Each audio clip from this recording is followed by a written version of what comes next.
তার স্মৃতির উদ্দেশ্যে আজকে এই খেলা নো বাউন্ডারি ওভার বাউন্ডারি। তার যারা উদ্যোক্তা, যারা কমিটির সভাপতি থেকে শুরু করে সদস্য যারাই আছেন, যারা একটা ভালো উদ্যোগ নিয়েছেন, আমি সবাইকে সাধুবাদ ধন্যবাদ জানাই।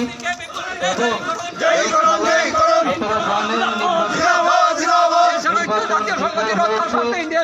দিনের মধ্যে খেলাটা আছে এবং খেলার মাধ্যমে আম্পায়ার বা প্লেয়ারের আম্পায়ার যে সিদ্ধান্ত দেবে সেই মোতাবেক তারা দলীয় খেলাটা আসবেন, করবেন এবং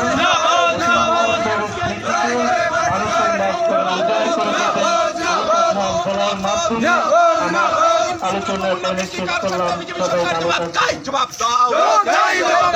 ধর্মনিরপেক্ষতা সংবিধান রক্ষার সত্তা পশ্চিম ত্রিপুরা।